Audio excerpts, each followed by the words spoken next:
Is it possible to beat Baldur's Gate 3 without equipping a single item? To find out, we're gonna need a hero. We would need the man himself, Santa Claus. You see, humans weren't the only ones taken by the squids. They also ravaged Santa's workshop and kidnapped all his elves, meaning that if I didn't step in, then Christmas would be no more. Santa wasn't happy at all that his tiny, unwilling, and unpaid employees were taken by some horrible mastermind. No, those were his unpaid employees, and he was going to make sure to get them back and save Christmas.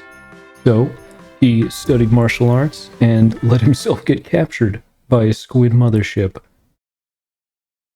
First things first, we should clear up the rules of this challenge. There are two main rules. One, I cannot equip any items in any of these slots for myself or my companions.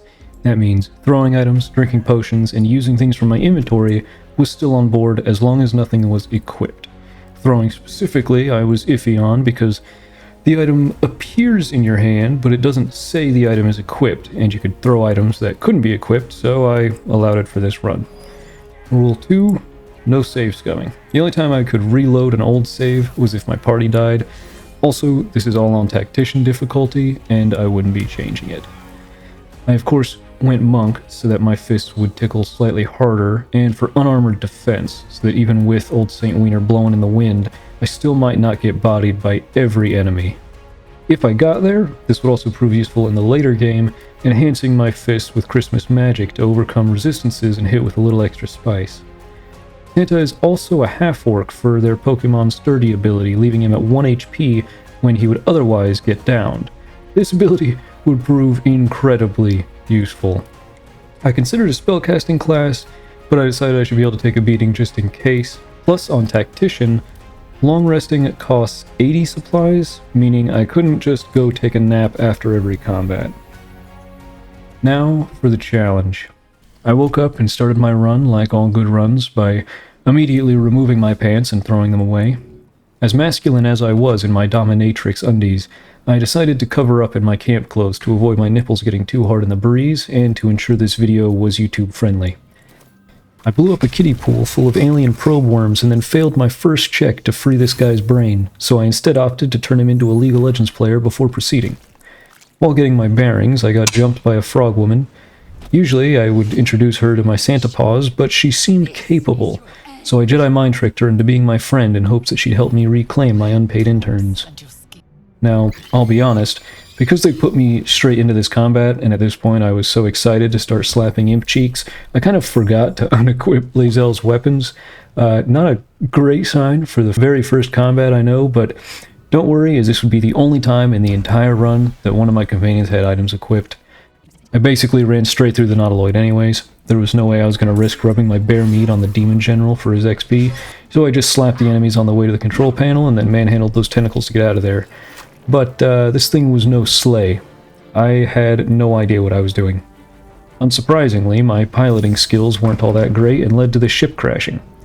In the process, a rock crushed my frontal lobe and I fell unconscious before plummeting to my death.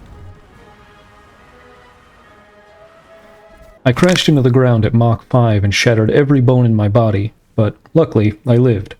I rubbed some dirt in the wounds and got to work exploring my surroundings.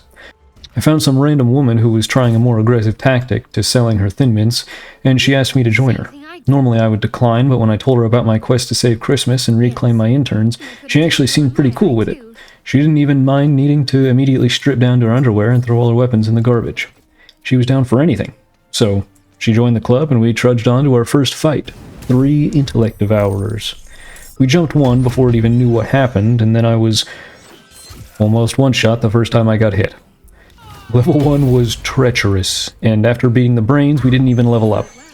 I guess that's what I get for keeping my head down and dashing through the Nautiloid. We continued on, and I was instantly jumped by some shady pale guy. I beat him off me and prepared to snap his neck, but then realized why he was doing this. It was Asterion. He was pissed he didn't get any presents last year.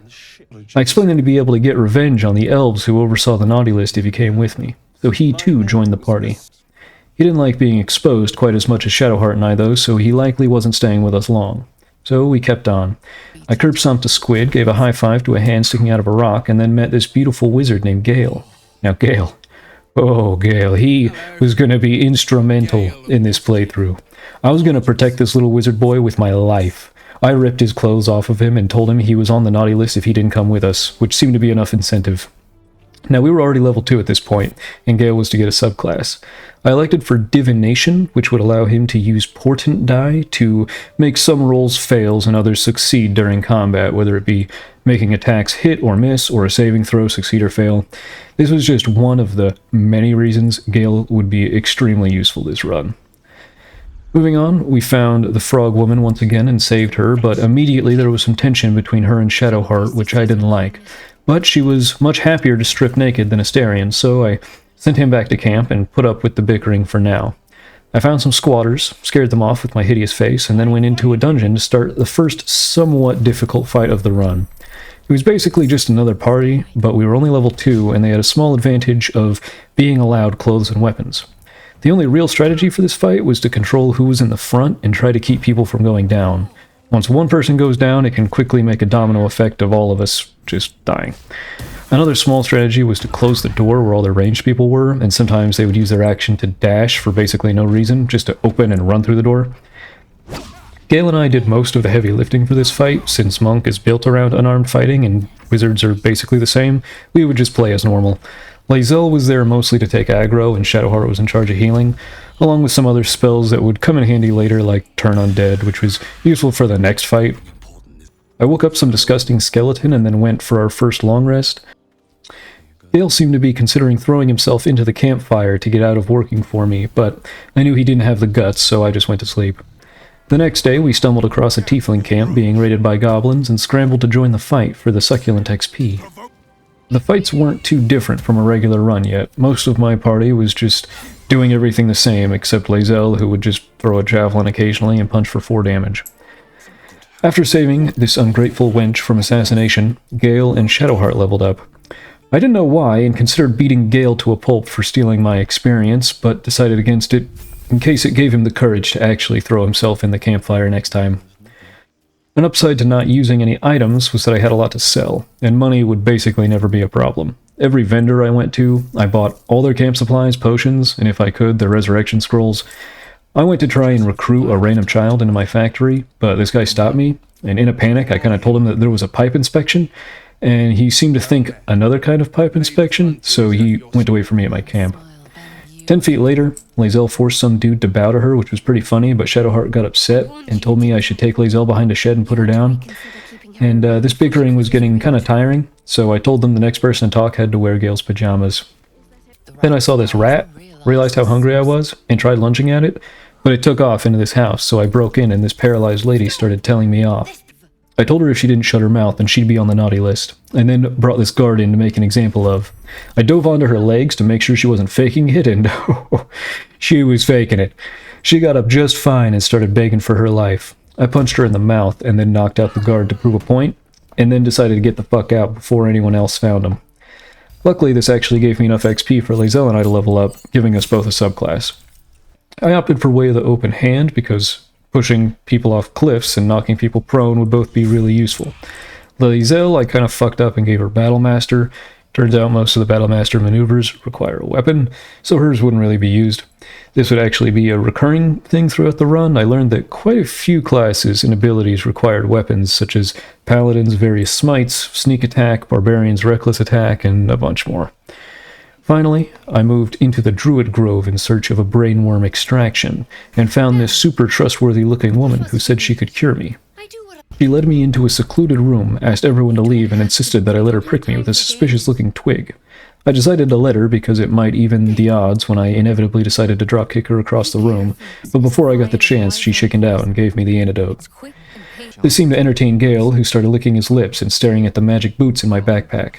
Thought it was a little weird until I remembered I was only feeding him the scraps of my meals every night, so I told him if he was good I'd let him gnaw on the boots.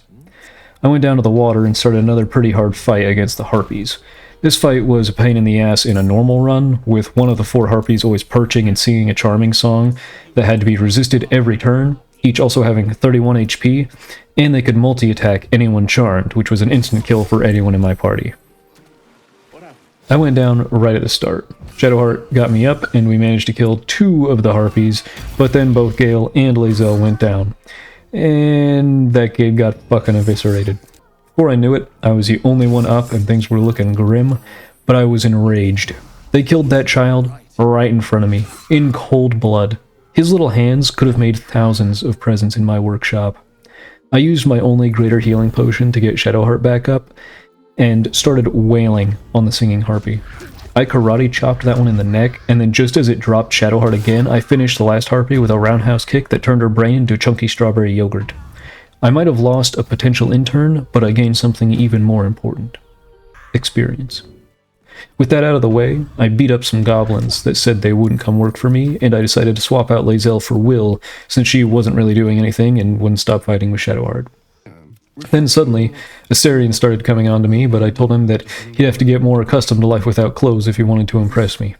I got distracted by Gale standing near the fire again, but once I knew he wasn't going to off himself, I went to sleep, sensing someone with MJ's skin tone creeping into the night. In the morning, I dug a worm out of this dead guy's ear and shoved it into my prison pocket for safekeeping before getting ready to prove my manliness to Gale by fistfighting an owlbear. It was at this point I realized that there wasn't 2 owlbears and that you had to play on honor mode if you wanted to actually get the hardest difficulty. Regardless, I decided to stay on tactician for right now. If you want to see me do an honor mode difficulty run in the future, then let me know in the comments, but I had a feeling this would get difficult enough. Anyways, as I continued, I shoved some goblins off a roof, and while I was looting their corpses, I forgot that Gale was left unconscious whilst burning alive. His ghost came to beg me to let him move on, but we both knew that wasn't going to happen. I ignored everything he said and forced his soul back into his lifeless corpse. In the next area, I found a large group of goblins who actually looked pretty capable. It was perfect. I told them that they worked for me now, and that if they didn't go start manufacturing Hot Wheels and Barbie dolls, then I would nail them to the cliffside by their toes. And they agreed. The goblin's nostrils flare, as if trying to judge you through smell alone. I gave them directions and they ran off to start working. Finally, we'd made the first step in saving Christmas. I was so busy thinking about how great I'd done that I hit the wrong lever and shot this other potential unpaid intern across the sky. To cheer myself up, I cockblocked this bugbear and then tried to get my first magic throwing weapon out of this meat. Unfortunately, my meaty grippers were simply too much, and I snapped the blade in half. I proceeded to blame Gale, and just as I was about to throw him off this bridge, I got stopped by some poet dude who also wanted to take me home. I was interested at first, but then he revealed himself as a devil. I told him I'd only lay with a devil when the sun was blotted from the sky and the earth itself was dead at my feet. He seemed strangely okay with it, and we continued on. I'd forgotten about Gale's transgressions for 2 seconds before he started begging for the magic shoes in my backpack. I was honestly tired of him salivating over them all the time and just gave in. He devoured those boots in 2 seconds and said it helped with his heartburn or something. Now I was just freaked out and decided against throwing him off the bridge in fear that he'd eat me too.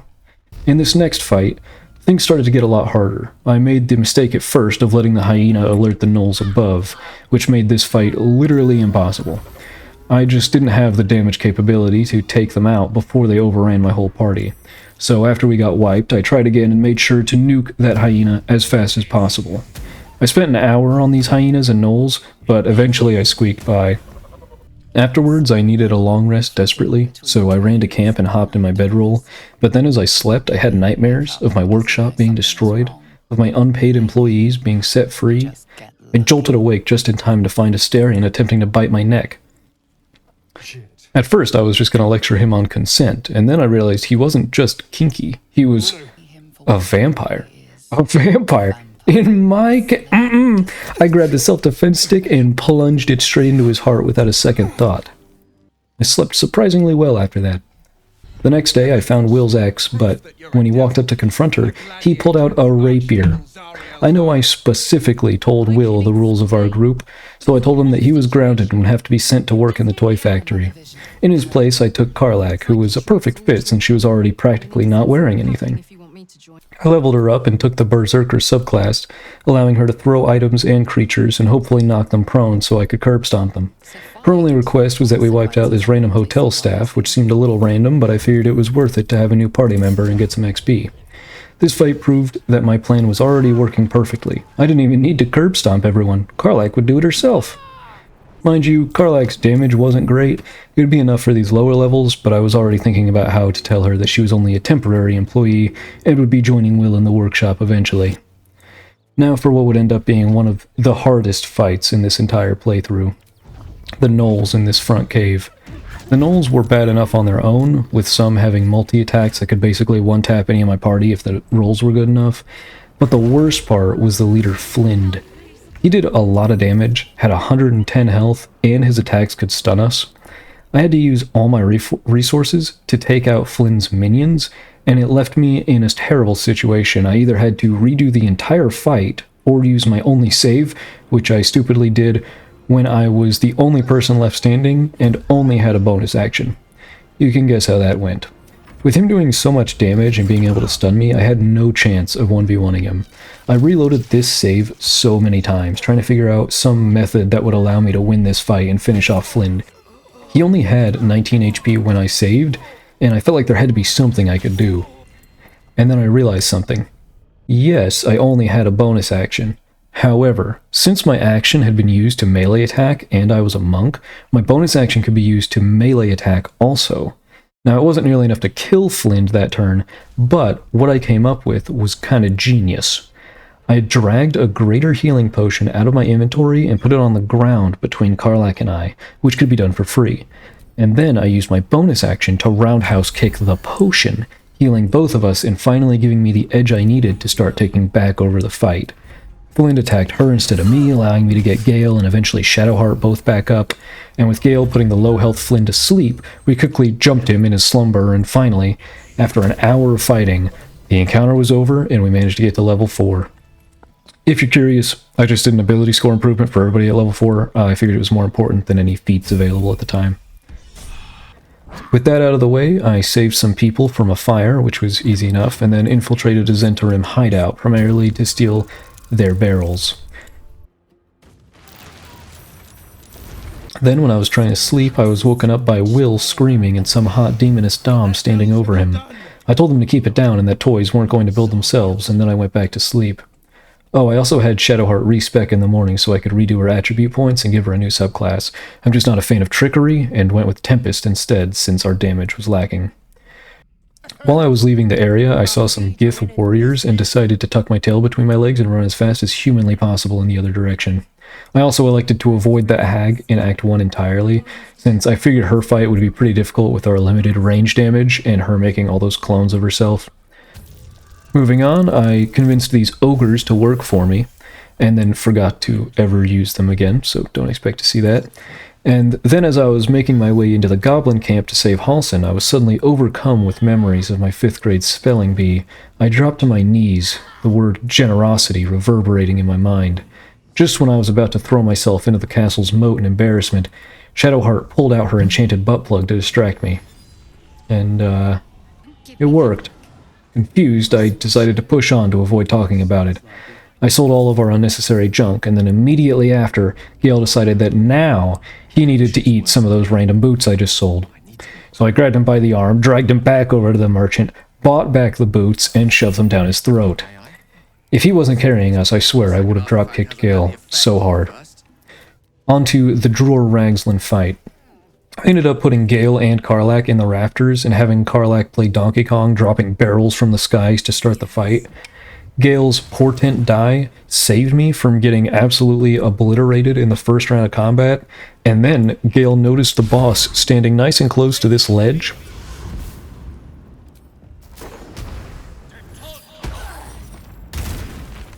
I immediately forgave Gale for everything he'd done in the past. After he Palpatined Ragslin into that hole, the goblin force quickly fell apart and we had this fight in the bag. Karlach did, however, throw multiple goblins into the spider pit, which was pretty funny. Then I came out and tried to get rid of this scrying eye, but for some reason every other goblin in my zip code decided they wanted to fight too. Luckily Minthara didn't aggro with this initial group, which would have been real bad news. I already had a big fight on my hands. It was only made worse when this fucker shoved Shadowheart into the spider enclosure. In retaliation, Karlach tossed him down with her as Gale shot the lever with a magic missile so that Shadowheart could make her escape. Just as we were finally wrapping up this fight, Minthara suddenly decided she wanted to join in too. Her very first attack in the fight split my entire body in half and sent me to the afterlife. Shadowheart resed me mid-fight just for me to get kicked in the nuts and drop again, and then she threw a Lego brick which killed Gale. Just when the fight should have been over, Minthara healed herself back up to half, and I was suddenly getting a little scared. I did not want to redo this entire fight. Shadowheart healed herself and I with a greater healing potion, while Karlach tried stomping out Minthara, and then finally, Karlach put her to sleep. Ready to rest, Lae'zel came to me in the night and tried to slit my throat.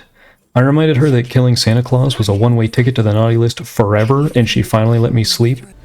In my dreams, I was haunted by some hideous monster, and it told me that the only way to win this run would be to deep-throat those gummy worms that I've been storing in my prison pocket. I told her that there was no way I was doing that. Those gummy worms were saved securely for a rainy day, and I continued on my journey. Saving Halsin was super easy and nothing really of note happened. I rescued Volo and prepared for a actual difficult battle. Leaving this door. Right outside stood a slew of goblins, a bugbear, and an ogre. If I was smart, this is where I would have summoned those ogres with the horn to come do all the dirty work. But I wasn't smart. No, why summon the ogres that would help me when I could summon a spectator that might help me? Luckily for me, the spectator did fire mostly at the goblins since there was so many more of them, but this fight was still difficult. I lined up some explosive barrels for some big damage, but it seemed to barely put a dent in the goblins. It took a lot of work, and I had to retry the fight several times. I even tried going back inside and letting the spectator deal with the goblins, but eventually I just punched hard enough and got lucky enough with the spectator's targets that all the goblins were wiped out. In fact, the spectator was the only one left alive, and it hit up on a ledge to try and kite us, but we eventually swatted it down, marking our victory on the final battle of Act 1. I went back to the grove to talk to Halsin, went to camp to celebrate, and suddenly everybody wanted the claws. Lae'zel was coming on to me, Gale wanted me, Shadowheart was even asking. I decided that Gale probably deserved my time above the others after that move with Tror Ragzlin, but it turned out that he just wanted to introduce me to his ex, so I just went to sleep. Now, we were presented with a choice. Move into Act 2 via the Mountain Pass, or the Underdark. Now, I'll be honest, I've done 2 full playthroughs of Baldur's Gate 3, and in neither of them did I do the Mountain Pass, so I didn't really know what to expect with it, and because of that, I elected to go through the Underdark. I'd rather at least know what I'm walking into, since I was already making it harder with a challenge. So, onto the Underdark I went.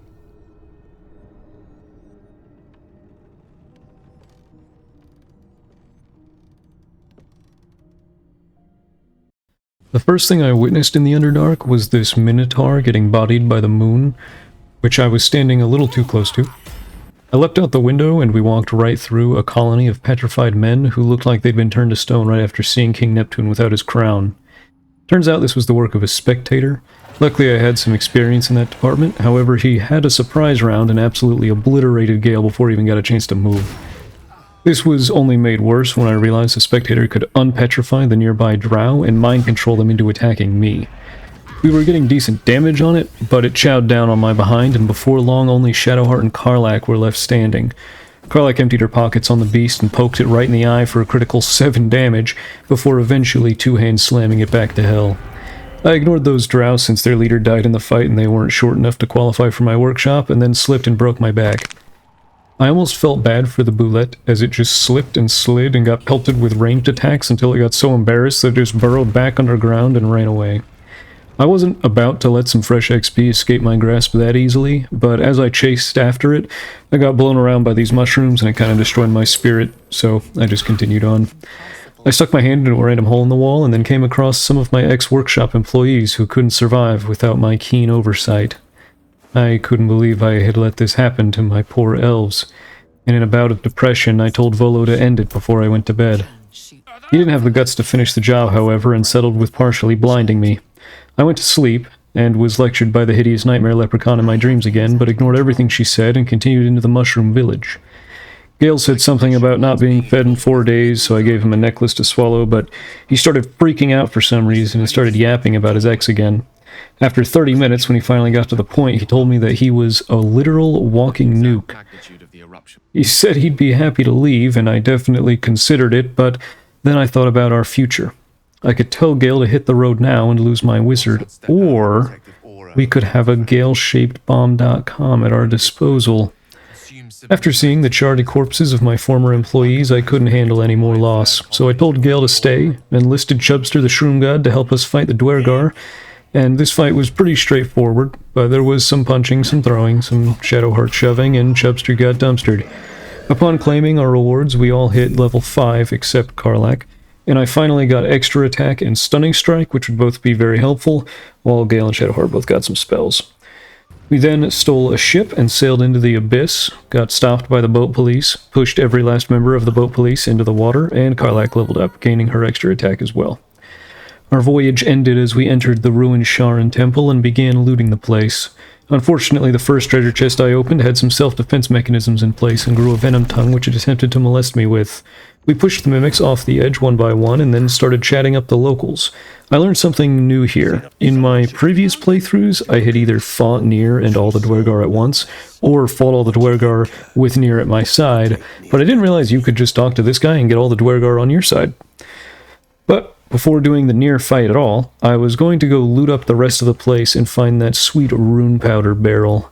We wrestled some Magic the Gathering players and then finally found the rune powder barrel, and it was being guarded by none other than one of my old employees. Now, of course this employee should be happy to be finally reunited with me and get to return to her days making toys, but just in case, before speaking to her, I snatched up the barrel. Then I approached her with a suspiciously barrel-shaped lump in my pants, and for some reason, she was pissed. Unfortunately, she seemed to be more detached than I thought, threatening to blow me up with her backup imaginary barrel. I antagonized her a bit, and then she finally started coming to her senses. I sent her back to the workshop and left the area. Quick tip, definitely don't use the rune powder barrel on these rocks. 2 smoke powder satchels have always done the trick for me, and you can find those pretty easily here as well. So, I blew up the rocks, freed Nier, and... Oh my god, he had some of my employees!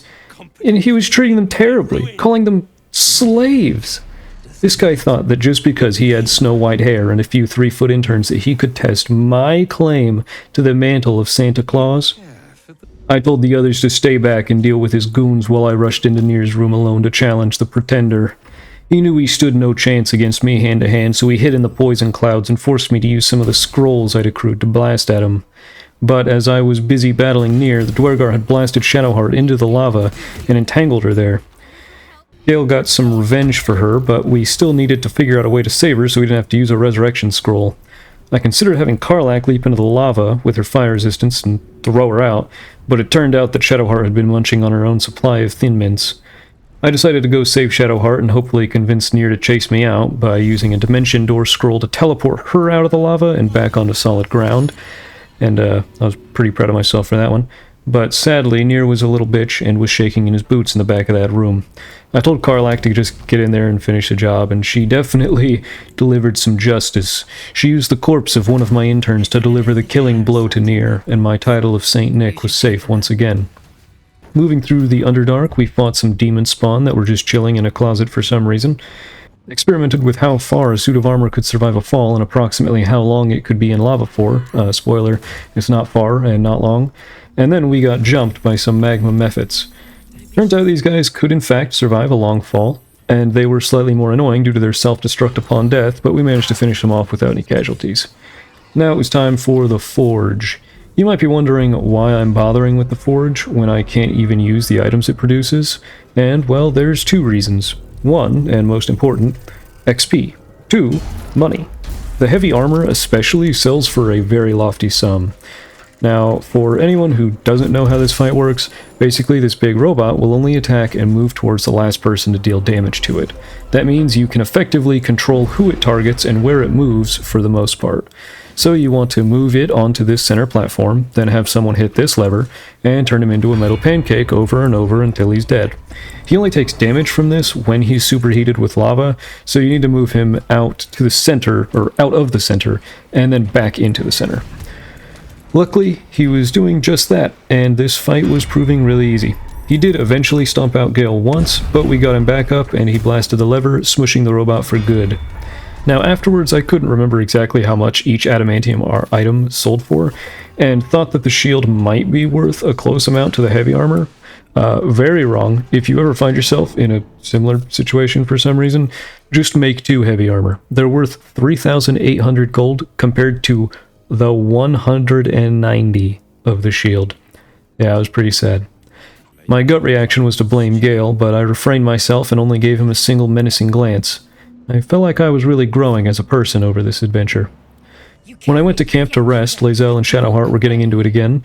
They said they'd do a duel in the morning, so I was pretty excited for that, but it turned out that Shadowheart was just planning to execute her in the night. I told them that they were disturbing my sleep and that they needed to knock it off, which they surprisingly did. And finally, I was finished with the Underdark. No, I was not going to do the Wizard's Tower or the Susur Tree area. I only did that in one playthrough, and I feel like the constructs at the top of the tower might be hard, so I skipped them.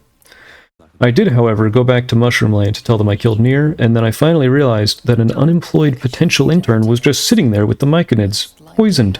I gave her an antidote and told her that she'd die if she didn't get another dose of the antidote from me every 3 weeks, and she'd have to come work for me if she wanted it.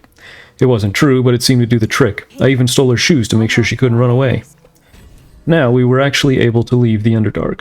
We found another guy who looked like he might have been trying to steal my title of Santa Claus, but I decided he was too skinny to be a threat and continued on to the next part. Here's where we ran into a little bit of a predicament. The intended way to get through the Shadow-Cursed lands is to have a character hold a torch and everyone stays close to them, but that would be equipping an item. I sat there for minutes on end wondering if this is where my run would end, or if I would have to use every last resource in an attempt to dash through the Shadow-Cursed lands. But we did have a saving grace. Shadowheart was immune to the curse, and she had the light cantrip. I had her go out and test it, and the barrel with the light cantrip did, in fact, keep us safe from the Shadow Curse. So we got creative. I scoured my inventory for something we can use, and I found it. A bar of soap. Shadowheart turned the bar of soap into our shining beacon of hope, and we now had a method to traverse the Shadowlands. All we had to do was kick this soap ahead of us every few steps like a pebble on the sidewalk, and we were golden. I found these people, and then one of them got kidnapped by a terrifying shadow in the dark, so I hid behind this tree. A fight erupted, however, so we had to run in and do something to make sure we'd got in on the XP. Luckily, my fists could still harm the shadows a little bit, but they were resistant, so progress was slow. Shadowheart ended up doing most of the work, blasting them with radiant spells left and right to purge their forces. I was becoming a bit of a Shadowheart fan after all of this, to be honest. First, the soap trick, and now this. She was definitely becoming a valuable asset. Gale told me not to touch this bird corpse, so I immediately touched it, and we were swarmed by ravens that ate Shadowheart alive. Luckily, I had just the Musket-tool for this occasion. You see, earlier I found this crooked wand of fireballs that can only explode directly on your head, so I used it to great effect, wiping out all these birds immediately. And unfortunately also exploding our last bar of soap. So we swapped out the soap trick for the bucket trick and finally got all the way to Last Light Inn, the last place in the Shadowland that was safe. Unfortunately for me, their leader was none other than my ex-wife, Miss Claus. She wasn't so happy to see me, but when this kid, who I think I might have tried to recruit at some point, came over and vouched for me, she let me off the hook. She was really curious about how I wasn't a squid, but I really didn't want to talk about Shadowheart's item again. So with a lucky check, I just talked her out of it, telling her she really didn't want to know. We came to a compromise, and we were free to move about the camp. I sold off our treasure, bought some scrolls and potions, and got prepared for the coming battle. Then, as soon as I went inside, Miss Claus decided to poison my drink. Realizing not much had changed with her, I downed it anyways to establish dominance and then went upstairs to raid their closets and meet Isabel, the Selûnite cleric who could protect us from the Lesser Shadow Curse. She told me how great I was, and then her toxic ex performed a superhero landing and showed up to kidnap her. I'm not gonna lie, this part is also pretty difficult in a regular run, especially because you need to race to deal enough damage to Marcus and the demons before they can defeat Isabel, who is about as frail as a newborn's head. I tried, but they had her at critical health and paralyzed in just one round. I think it might have been possible to save her, but staying true to the rules of the challenge, we had to accept that she was a goner by round 2. This was bad news for a lot of reasons. One, now we had a really difficult fight on our hands as Last Light Inn's defenses crumbled. 2, Mrs. Claus survived, And 3, I no longer had a group to join me in the later fight at the entrance to Moonrise Towers. In all my playthroughs thus far, that fight at the entrance of Moonrise Towers towards the end of Act 2 was one of the hardest fights in the game, even with Jaheira and her Harpers to help. Now we were alone and pretty much fucked. But we'd get to that when we came to it. For right now, we had an undead army to deal with. Luckily, we did still get the shadow boon from Isabel, so no buckets nor soap would be necessary for this fight, but there were just so many enemies. His claws blasted all her high-level spells pretty much immediately, and Shadowheart was holding on to her last channel divinity charge to hopefully get as many targets and destroy undead as possible. Just as we were rounding them up and I was getting surrounded, a bunch of freaky thorn plants jutted from the earth around me. We were all doing as much as we could, but our resources were dwindling fast.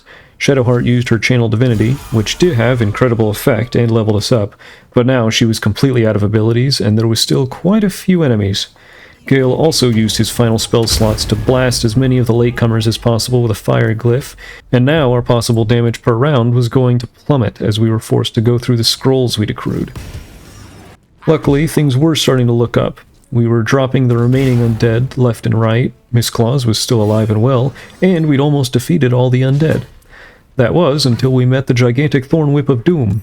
Completely out of key points and desperate, I looked into my inventory for an answer. Finally blowing the horn to get those ogres from Act 1 to come help, but it had been far too long. Things were no longer looking up. We focused on destroying what low health enemies we could to reduce the amount of attacks coming at us, but Shadowheart took a big hit, and then Karlach got whipped too. Now it was just me and Miss Claus, like old times. Back to back, we finished off the remaining undead, and were now left with just the plants, but when I turned around after killing the final undead, everyone, including Miss Claus, was dead. I couldn't believe it. I was the last one standing.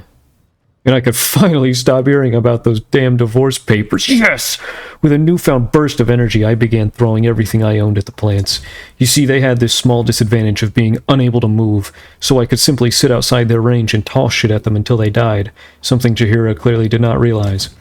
With this strategy, I finished the fight, but then was in a predicament. Last light fell. Jaheira, while terrible at making cookies, could have been useful in the coming battles with her group. The only upside was that I was finally level 6. This was a big deal for Monk as I received key empowered strikes, allowing me to overcome resistances and deal Christmas magic with my fists. But I wasn't convinced that this would be enough. Without Jaheira's aid in storming Moonrise, we were going to need every bit of help that we could get. And that's when I decided we were going to need to get as much XP and as many resources as we could in Act 2, and we were going to need Night Song on our side. Before continuing, we took a rest. Pink Panther's ugly That's a really hard word. Before continuing, we took a rest. Pink Panther's ugly chain-smoker uncle paid me another visit, trying to seduce me in her pajamas, and Gale's granddad came to tell me that his ex wanted him to suicide bomb the absolute cultists. I thought about that for a moment. Would it be worth sacrificing ourselves to destroy the cult? Then I remembered that fight that comes right after you talk Gale out of exploding and decided that yeah, it was worth it if I didn't have to do that. I told Gale to buck up or shut up because we were headed into the Shadow Curse. We were going to need some way to pierce the deeper areas of Moonrise, and worrying about his mortality wasn't going to get us there. Besides a bunch of bodies and an abandoned camp, the first thing we found in the Cursed Lands was these freaky assassin shadow monkeys called Measles. They were annoying and really into choking, but ultimately not too challenging. What was going to be challenging was these guys. They had a moon lantern, which was our ticket to Moonrise Towers, but Spider-Man there was dangerous as fuck. Ultimately, I decided I'd just have to risk it and showed myself. Usually, if you were competent, then at this stage you'd have Jaheira's people here to help you ambush them, but we would have no such luck. I tried telling them that I was supposed to take his lantern because the big boss said, but after burning 2 inspirations and still failing, I just decided that boxing would be the way to go. This fight was difficult because the Drider could cast Sanctuary on himself to ensure we couldn't target him, while he could absolutely blast us with really high damage every turn. Luckily, I had a plan to put him out temporarily while we dealt with his goons. I ran over to the window and used our only scroll of Polymorph, with a 50% success chance by the way, and we successfully turned him into mutton chops for as long as I was concentrating. So old S. Claus stayed way in the back to not risk dropping concentration while the rest of the party charged the goons. I did eventually get run down by a warg, but like I said, I wasn't taking any chances, so I downed an invisibility potion and backed off to make sure we didn't have to fight too much at once. But just these underlings were actually pretty tough, particularly just the two half-orcs. One was a barbarian and the other was a sorcerer, so while the barbarian was tanking all our damage, the sorcerer would just toss fireballs down. We managed to eventually take out the barbarian with an extremely high firebolt crit from Gale, and then the sorcerer and the sheep were the last two standing, but Karlach and Shadowheart were already downed. I finally started helping as we collectively began throwing everything we had at the guy, and with another extremely high damage firebolt crit from Gale, the sorcerer was done. Now to just kill the 239 health nightmare spider demon. Karlach took him to the ground and we started burning the higher level spell slots we saved to blast almost half his HP immediately, and then he hit me for a casual insta-kill 40 damage in one hit. Luckily, old reliable half-orc Sturdy came in clutch and I shrugged it off. Then he tried to sanctuary himself, and we finally used that counterspell Gale had been holding on to ensure that he wasn't safe. Or so we thought, anyway. Turns out the sanctuary is a big boy spell, and the counterspell failed. Now this wasn't necessarily game over, we could still hit him, we just needed to use AoE abilities. Shadowheart took the lead as I tucked tail and ran away, using her channel divinity to max out her lightning blast at 30 damage. Tempest Cleric goes kinda crazy. Then Gale did the saddest thunderwave of all time as his spell slots dwindled, and Karlach did the only AoE she knew, Barrel. I passed her some alchemy fire, and we blasted him for an impressive 4 damage. Then his turn came back. He decided to turn Gale into Swiss cheese, and we were running out of options. All at 5 or less HP, and Gale was in the Shadow Realm with him still at over 70 health, things were not looking good. I was scouring his features page for weaknesses, looking over my inventory and scrolls for anything that might help, and then finally remembering I had Stunning Strike. I tried what I could to knock him down so that I could try to get advantage on my strikes, and eventually we managed it. Karlach tossed a jar of expired mayonnaise on the ground and slipped him. Then I dashed across the battlefield and critical hit karate chopped him in the throat, but he saved on the Stunning Strike. If he saved on this next Stunning Strike, we were goners. But luckily, it worked. The stun made him skip his turn, and we all started blasting this dude. I hit him with everything I had, we lightning bolted him again, and Karlach finally finished the deal with an Alchemist's Fire. We were finally successful.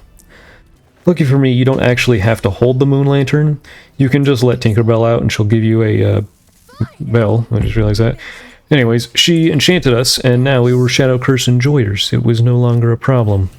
I went to camp to get some rest, and Mizora's hologram came to tell us to freeze Ariel's asset, and I, being the stand-up guy that I am, decided to try and negotiate Will out of his pact with her if he did this so that he could finally, have a happy life.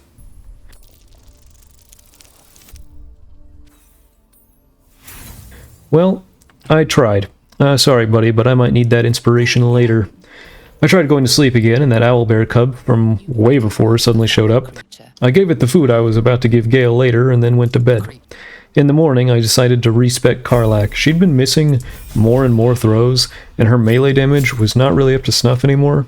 I kept her as Barbarian, but we went 5 levels in it, and switched to 1 level in Monk to give her at least a little bit more melee damage. Later, while I was exploring some ruins, I found some dye that would finally give me my final form. I was beautiful. Red for the bloodstains and white for the other stains. Anyway, we were one step closer to saving Christmas, so we continued on to the other side of the bridge near Moonrise. I found this disgusting golden rendition of your average Walmart shopper, and we were all pretty freaked. And I'll be honest, somehow I never found this person in my first 2 runs of this game, and so this is my first time seeing this, and this is pretty much my reaction.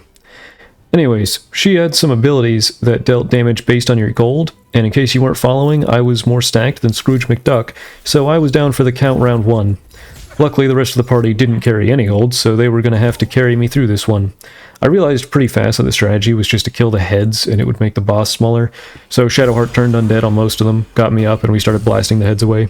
I did notice, however, that now Karlach was critting for a whole 8 damage. Not great. This is when I decided she might work better as a stove in the workshop, and I'd be needing to look for another Christmas servant in the near future. Regardless, we took out the heads one by one, slowly revealing the slimy underbody of this freak, and I made the mistake of inspecting her and got jumpscare flash, so I quickly noped out of there and put her down as quick as possible. The party continued, and we were on to our first visit to Moonrise. We struck first by destroying their economy, and then went in to see what all this Ketheric Thorn business was about. We found Minthara again, and, oh my god. He looked like a new Santa Claus, but like a cooler death metal Santa Claus that was voiced by fucking Omni-Man. I was shaking in my boots back there. This guy was a unit. How was I gonna stand up to that? Suddenly my exposed calves and nipples were making me feel exposed instead of masculine, so I took it out on these goblins, challenging them to a one-on-one, which they seemed to miss the point of as they threw a cheap bomb at everyone in the back. After dealing with them, I decided it might be time to go invest in Karlach's future replacement. We ventured into the Moonrise prison where they were torturing Minthara, punched her captors in the groin, and told her about our quest to save Christmas.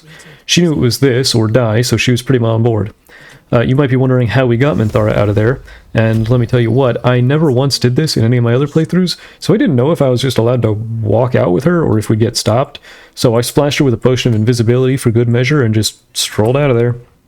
I sent her to the camp for now. I didn't feel like I had to kick Karlach to the curb just yet, but she was on thin ice. We got our quest to go help Balthazar and left Moonrise Towers to go punch some shadows. After that, we found this little girl who asked us to help find her parents. I told her no problem at all. Just go work at the workshop until I found them, which I would most definitely, totally be doing. Now, I was doing the easy fights on the way to scrape up whatever XP and resources I could. We went into this basement and fought this wraith in the shadows, visited a hospital to watch a surgery, and then finally headed to the temple for Balthazar. But right in front of it, we got stopped. It was Raphael, and he was flirting with me again. But why? Oh. Oh no. I told him I'd only lay with a devil when the sun was blotted from the sky and the earth itself was dead at my feet. He told me he was going to see me tonight as I sprinted away into the temple. In the temple, we fought this creature which seemed a little confused and just kind of chilled on its mushroom for most of the fight, and then we found Balthazar's skeleton goons and got jumped by the justiciars. This fight was long, but nothing too difficult. You just focused down the portals as quick as possible, and there wasn't much problem. I headed to camp for some rest, but Gale's hologram showed up wearing some, interesting wardrobe and told me to come find him for a top-secret one-on-one. I thought it was weird, but went with it. Anyway. I'm in love with you. Whoa. What in the Stockholm Syndrome is that? I told him about a therapist in Baldur's Gate and just went to bed. I was not about to unpack all that. It wasn't until the next morning that I remembered that he wasn't likely to make it to Baldur's Gate, but, continued on anyway. We met Balthazar and did some yapping. I don't know, I wasn't really listening. What was important was that I needed to blast these guys. You see, I could not take any chances with Night Song, and Balthazar, if he lives here alive and shows up to stop me from saving Night Song, then we were going to have a big problem, because that fight was actually the hardest fight I'd done in my first playthrough. That was a pain in the ass. This fight here was still tough, but it was manageable at least. I had Shadowheart turn undead on the ghoulish goons, and I leg swept the big guy. The strategy was to single out as many enemies as possible. The big golem didn't have much movement and no ranged attacks, so we could attempt to kite him. And the ghouls were more susceptible to turn undead, so when two of them were turned and pushed outside, I had Gale Portent die to ensure he wasn't paralyzed by this one. Misty stepped away, closed the door behind the other two, and cast Arcane Lock to ensure that they didn't come back until we were ready. He also counterspelled a Cloud Kill, which could have been bad news bears for us. I toppled him with the help of Gale's Portent die, and then somehow whiffed every single attack while he was on the floor. Then I continued my strategy of knocking the golem prone and kiting it across the room, but this ghoul was proving to be a pain in the ass and paralyzed Karlach.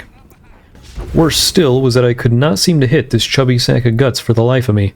I barely squeezed in one crit that dealt a measly 12 damage. Unfortunately, since she was paralyzed, there wasn't much I could do for Karlach, and she got beat to a pulp by the golem. Finally, though, I did land some hits on Balthazar as Karlach fell, and Shadowheart landed a really nice turn undead that finished off the ghoul, and Gale managed to make Balthazar fail his save against it. That's the cool thing about the Divinity Wizard's Portent die. Even though Balthazar is extremely hard to land with those kind of checks against like turn undead thanks to his resistances, the Portent die can still force a failure even when there's a really small chance of success. So, while he was turned, I ran up and turned his spine into powdered sugar, finally achieving another level up for the party. After that, we focused down the golem, blasting and kiting it as much as possible so it was forced to dash towards us instead of attacking, and before long we managed to stomp him out. Now it was just those two ghouls on the other side of the door. We prepared by stepping further back, setting up a glyph, and using Gale as our meat shield. The plan worked, and one was blasted for half his health, as both were forced to dash in, and we managed to kill them both before they could even lay a claw on us. Finally, for our level 7, I got extra slippery, Karlak got some little monk stuff, and we were getting level 4 spells on our casters now. Continuing into the temple, we found Yrgir, a round devil who said he could smell Raphael on me. Oh no, oh god, I was wondering why there was lipstick on my face when I woke up. I told him this was all just a misunderstanding, and talked him out of murdering us for now. Then I got turned on by licking a dead spider, much to Gale's discontent, and continued on to do Shadowheart's puzzles. I'm not gonna lie, these were fun the very first time I did them, but they were always kind of a chore now, especially the Invisible Platforms one. The only interesting thing that happened was that Karlak threw a bunch of weapons, as she always does, and the evil underwear-wearing Karlak would pick those weapons up and stab us back with them, which was kind of funny. We fought some more Justiciars in a library, found a scroll of telekinesis, which was a pretty big find, and opened a hidden room to find the Spear of Night. And Shadowheart was right. This was no ordinary spear. This spear was the only way to kill Nightsong. And, we really needed Nightsong. Goodbye! I introduced that spear to the bottom of the cave and continued on. You see, from what I remembered, if you have that spear, then Shadowheart is going to be a bit of a bitch and want to kill Nightsong to prove herself or something, and you have to talk her out of it. My line of thinking was that by getting rid of the spear now, she wouldn't get the opportunity, and I wouldn't have to worry about Nightsong getting murked by my own cleric. But before we could continue to Nightsong, we required the last purple orb, meaning we had to get it from Yrgir. I attempted stealing it with a mage hand, but that didn't quite go according to plan. So it seemed like the only strategy here would be to murder him for the XP and take the gem after. So we started setting up and blasting, but these guys were no joke. They dropped me before we even put a dent in them, and despite using a lot of our best resources, there were just so many, and each Maragon was so tanky that things were not looking good. To make it clear, I spent an hour fighting these guys, trying different strategies like pulling them out one by one, blasting them off edges and pulling them into different areas. Nothing was working. These guys were tough. So it was time for Plan B. Yrgir didn't seem to mind as I strategically surrounded him with explosives, including the all-powerful rune powder barrel that I stole from the Underdark. Then I walked back up on the overhead and had Gale make a cat familiar. This is probably the only time in the entire universe that someone has used that cat's meow ability, tactically anyway, as we strategically tried to pull as many Maragon in as possible, and then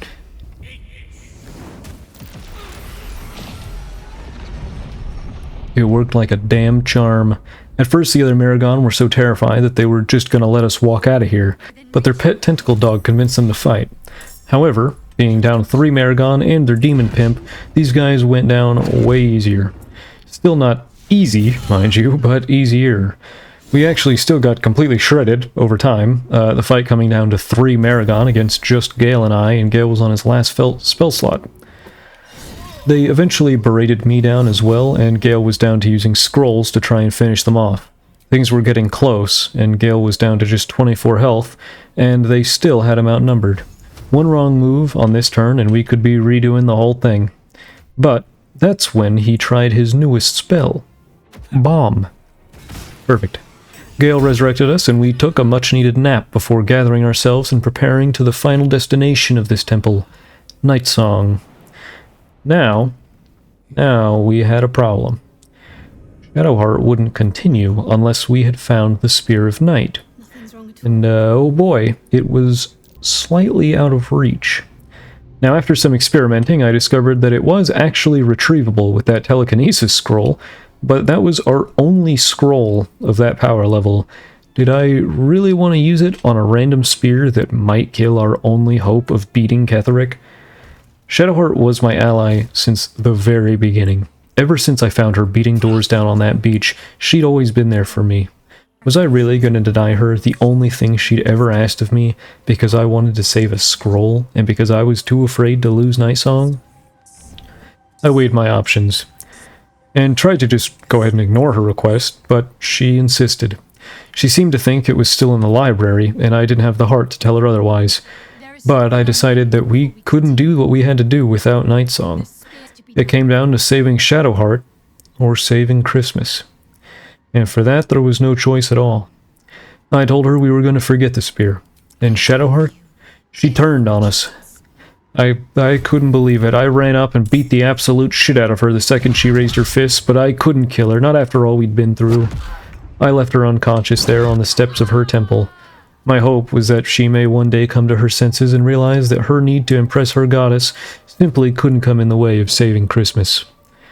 A man down, we continued into Shar's domain to free Night Song. Unbinding her from her prison, I could only hope that she'd be enough to help us kill Ketheric and raid Moonrise. She offered to give us some kind of weapon, apparently not understanding the whole idea here, and then she flew out to begin her assault on the towers.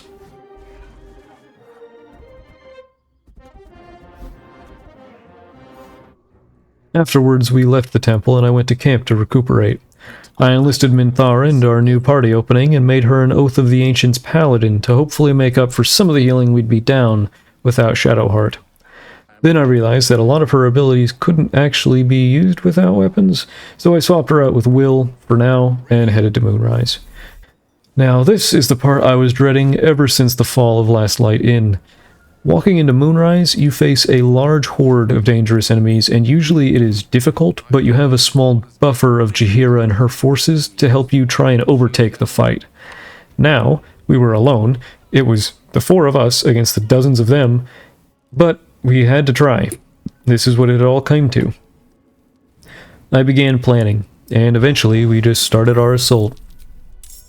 The idea was to begin the fight, and then lure out just a few enemies, have Gale arcane lock the main door behind them, and then kill those enemies.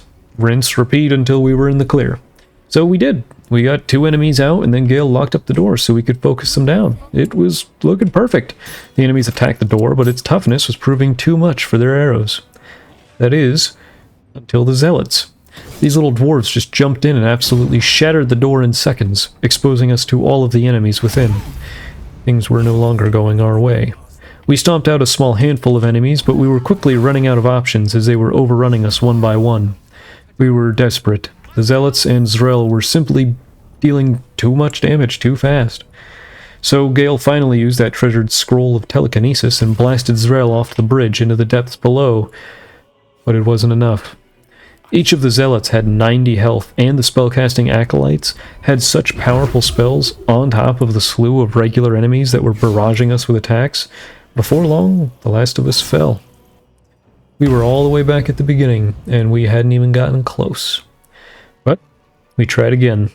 This time we got an additional enemy out before locking the door, and we were able to position ourselves better for the fight, knowing the doors would quickly be destroyed. Will set up a high-damage AoE spell with Hunger of Hadar, and ran off to ensure he could maintain concentration, so we set up a defense right outside the spell's radius. But they were still pushing through it and hitting us, and one mistake with Will sent him straight to the ground and lifted the Hunger of Hadar. It didn't take long for us to hit the dirt once again.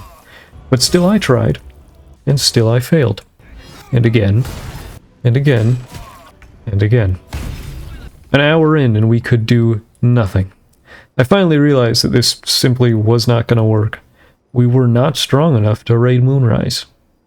Not yet. We turned around and went back the way we came. I revisited the ruins of Last Light, and decided that if we were going to do this, something would need to change. The first thing that you may have noticed is Minthara's here again. Will wasn't doing so well in the fights, so I decided to give her a try as we explored outward to try and find whatever other resources and XP we could. I decided to come back to Last Light to begin lifting the Shadow Curse questline, which you can do even after Last Light falls, by the way, by casting Speak with Dead on Art Kulig's body. Then, I decided that life without heals was simply too hard, and Minthara became a life domain cleric. I also found some pajamas in the inn, which I turned into my new and improved Santa Claus fit. Even Karlach knew that when we returned to Moonrise, we'd be ready and able to save Christmas. For now, though, we needed to do one of the more difficult quests in the game. We had to protect Halsin while he opens a portal in the Shadowfell, and waves of enemies spawn in attacking the portal. This part is no joke. Initially the enemies aren't that bad, and having a cleric with spirit guardians and turn undead is definitely helpful, but very quickly the enemies start to outnumber you, and some can even shoot right past you to hit the portal, which, all things considered, is not very strong. Before long we had 3 turns left, and the portal was already at less than half health. We doubled down on trying to kill the enemies quickly, targeting the ones that could shoot past us, and trying to get as many AoEs out as possible. Gale even cast darkness on the portal to try and stop the archers from getting a good angle, and we weren't doing bad, but the portal was. Enemies were quickly getting past us, and were now swarming the portal. Gale dropped concentration on the darkness to instead cast haste on Minthara, who turned out to be the lifeline we needed. She turned undead and hit a grand majority of the enemies, and then we cleaned up the stragglers. Now, I will admit, we definitely got lucky. The remaining archers got the portal down to 3 health, but luckily it was the final turn and Halsin arrived just in time, and with a potential intern, no less. Unfortunately, he said this one was brain dead, and I'd have to go find and convince his evil twin to come join us, so we put that on the bucket list as we headed into the basement of Last Light to fight these annoying-ass nematodes. They were difficult because they would paralyze their target on hit, and there were just so many. Plus, they'd cause fear on nearby enemies, which compounded it all. By just trying to space them out and fight only a few at a time, we eventually managed it. It was just a drawn-out fight, and more importantly, experience. We headed back to camp, and Halsin said that he would finally be happy to join the group, which meant that, Karlach, your time's up. Her service was appreciated, but her damage just wasn't there anymore. I made Halsin a Circle of the Moon druid for funsies, and then went to bed for the night. Or so I thought. Anyway, Lae'zel woke me up in the night to flirt, but I guess she wanted to flirt via a one-on-one brawl. It shouldn't be surprising how that went. She was still level 3, so I just gave her the old 50s housewife treatment, and then finally went to bed.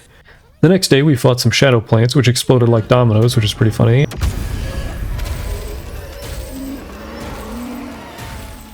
And then we finally found that kid we were after. I asked him his stance on child labor, and for some reason he started running away, so I stole all his belongings and chased him through a portal where he summoned some shadow monsters to fight. This is where our strength as a party was finally coming back. Minthara and Gale were taking care of enemies from the back line, while Owlbear, Halsin, and I ran down the enemies up front. It was all coming together. Halsin even went one-on-one with a shadow owlbear, which was pretty sick. After a long battle, we finally broke the shield around the kid, and whoa, what the fuck? My god. I tried to take this kid seriously, but Halsin was making things a little difficult. Truly know that. We should return to Thaniel when we can. Later, to tie up that quest line, I needed to speak with Halsin, but I wasn't getting the voice line I needed from him because I was actually supposed to talk to the kid over by Minthara's tent. So I did that and then started feeling down, reminiscing about all the people we'd lost. My interns, Miss Claus, Shadowheart. I needed a drink, so I stopped at the local tavern, poured out a couple drinks with the Discord mod of a bartender, told him some stories about the adventure we've been on so far, killed everyone in the bar for their XP, picked a fight with some shadows in a dark alley, wiped out some zombies in a crypt, considered throwing Gale off this cliff, and then finally decided. It was time. Time to go back to Moonrise and raid it for real this time. I may not have leveled up, but I learned. I was confident in Minthara and Halsin, and I was over the betrayal of Shadowheart and the death of my ex-wife. It was time to finish this. We waltzed right in there with a new strategy. I threw out some grease at the base of their stairs, and Halsin put a spike growth just beyond that. To get us, they'd have to charge through all of it, and Minthara's guardian.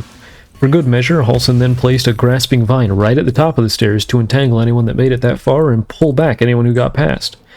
To protect from the ranged people, we always made sure to end our turn just beyond the door, and oh man, it was actually working. It wasn't doing a ton of damage, but the enemies were using their resources and getting thinned out.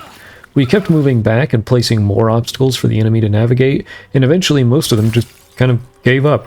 Eventually, a zealot made it through and broke Minthara's concentration on darkness, which woke up a lot of the enemies, but a lot of the enemies had taken a beating from the spike growth and our attacks, so we were in a much better position than last time.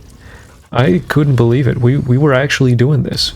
Before I knew it, we dropped half their forces, including a zealot, and so we arcane locked the door right behind Z'rell and an apprentice. If we could kill these two, the fight was basically over. So Halsin went Owlbear just as Zrel cast Cone of Cold, which really fucking hurt, and when Minthara attempted to heal us from it, she got obliterated.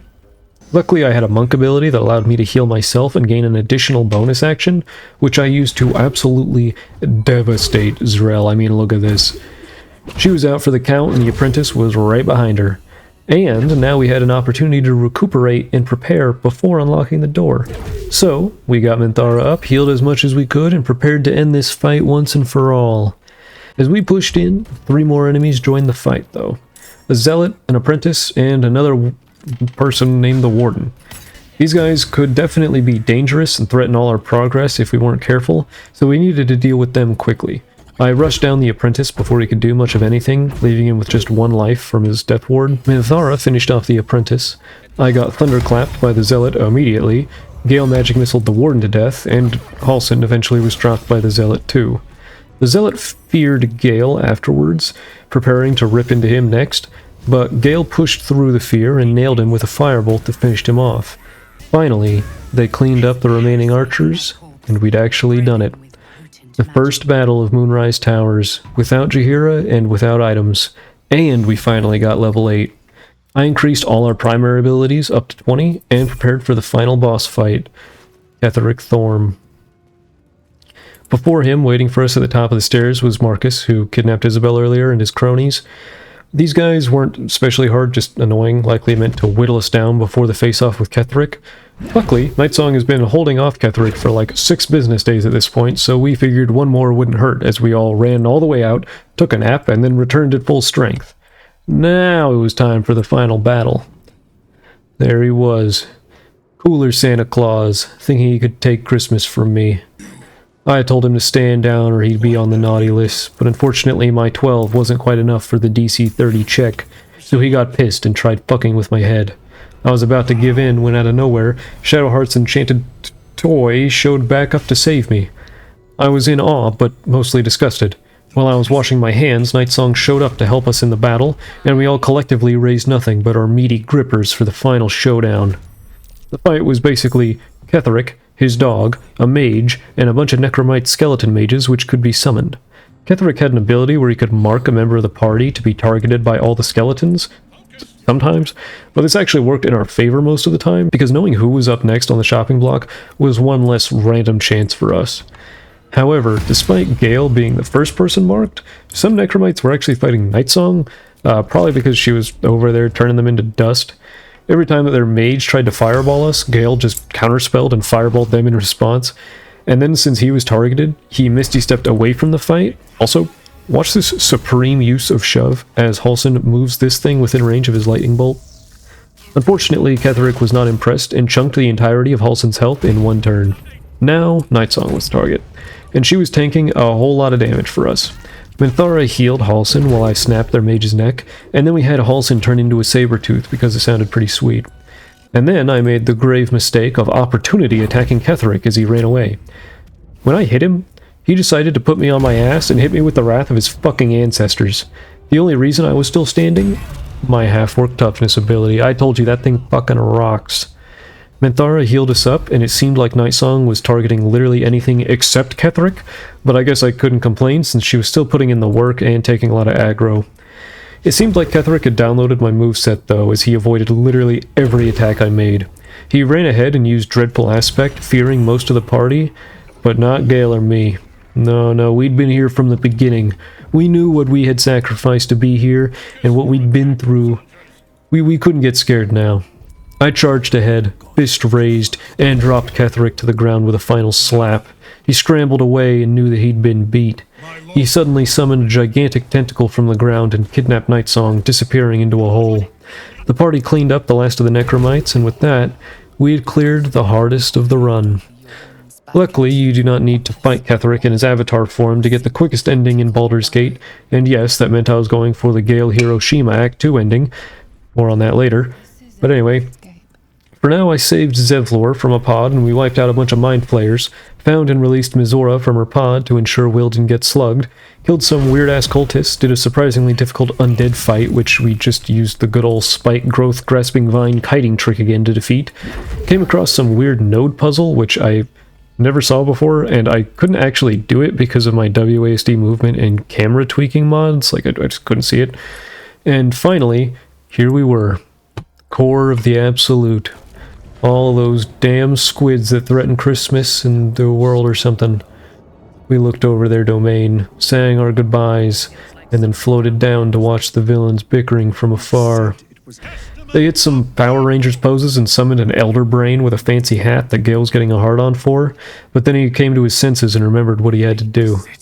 I told him I'd been waiting for this since the moment we'd met, and stepped back to allow him to nuke the Absolute. Like the narrator says, it is an ending of sorts, but it's certainly an anticlimactic one. Who was going to be Santa Claus now? Who had the guts to keep the elves in check and ensure that they were slaving away 24 hours a day, 364 days a year? Who knows? This was the quickest and easiest ending to get in Baldur's Gate 3, and it does qualify as one in my book since you get the credits and get sent back to the home screen. But I know it isn't very exciting to miss out on some of the more memorable and difficult fights in the game. If you want to see Act 3, see me actually fight through Baldur's Gate and try to throw down with the Elder Brain with nothing but my bare hands, leave a comment or like the video and I'll see what I can do. Also, this was a very different style of video for me. I don't usually do voiceovers nor videos that require this much time and editing. This was a long time in the making. Let me know what you thought though. I'm open to all kinds of feedback, and I'm trying to put out the best quality content I can, because at the end of the day, I like watching these videos back too. I'm making them mostly for me. Anyways, that's about it for this adventure. For now. Special thanks to Gale for killing himself.